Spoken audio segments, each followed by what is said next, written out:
பாலியல் ரீதியாக பயன்படுத்தி ஏமாற்றிவிட்டார். நாஞ்சில் விஜயன் மீது திருநங்கை புகார். சின்னத்திரை நகைச்சுவை நடிகர் நாஞ்சில் விஜயன் மீது திருநங்கை ஒருவர் சென்னை காவல் ஆணையர் அலுவலகத்தில் புகார் அளித்துள்ளார். திருமணம் செய்து கொள்வதாக கூறி பாலியல் ரீதியாக பயன்படுத்தி என்னை ஏமாற்றிவிட்டதாக அவர் அந்த புகார் மனுவில் கூறியுள்ளார். விஜய் டிவி நிகழ்ச்சிகளில் காமெடியனாக பங்கேற்று பிரபலமானவர் நாஞ்சில் விஜயன். குறிப்பாக பெண் கெட்டப்பில் பல நிகழ்ச்சிகளில் தோன்றி ரசிகர்கள் மனதில் இடம் பிடித்தவர்தான் நாஞ்சில் விஜயன்.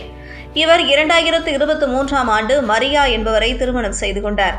இவர்களுக்கு கடந்த சில மாதங்களுக்கு முன் பெண் குழந்தை பிறந்தது. இந்த நிலையில் திருநங்கை ஒருவர் சென்னை காவல் ஆணையர் அலுவலகத்தில் புகார் அளித்துள்ளார். அந்த புகார் மனுவில் கடந்த 15 ஆண்டுகளாக விஜய் டிவியில் பணியாற்றி வருவதாகவும் அதில் கடந்த 5 வருடங்களாக நானும் நாஞ்சில் விஜயனும் காதலித்து வந்தோம். என்னை திருமணம் செய்து கொள்வதாக கூறி இருந்தார்.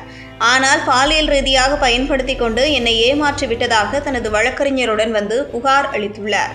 இதையடுத்து செய்தியாளர்களிடம் பேசிய திருநங்கை, நான் வில்லிவாக்கம் வீட்டில் தனியாகத்தான் வசித்து வந்தேன். அந்த வீட்டிற்கு நாஞ்சில் விஜயன் எப்போதும் வந்து செல்வார்.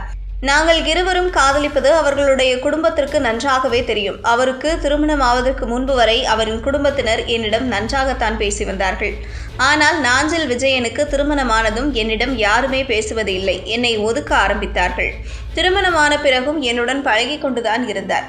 கடந்த 6 மாதத்திற்கு முன் நாங்கள் இருவரும் ரெசார்ட் போயிருந்தோம். அதன்பின் திடீரென ஒரு நாள் வீட்டில் அடிக்கடி சண்டை வருகிறது, குழந்தை இருக்கிறது, இதற்கு மேல் நாம் பழக வேண்டாம் என்று சொல்லிவிட்டார். இதனால் நான் மனதளவில் மிகவும் பாதிக்கப்பட்டு இருக்கிறது. நான் திருநங்கை என்பதை தெரிந்துதான் என்னை காதலித்தார். ஆனால் இப்போது என்னை திருநங்கை என்ற காரணத்தை காட்டி ஒதுக்கும் போது மனம் மிகவும் வேதனை அடைகிறது என அவர் அந்த பேட்டியில் கூறியுள்ளார்.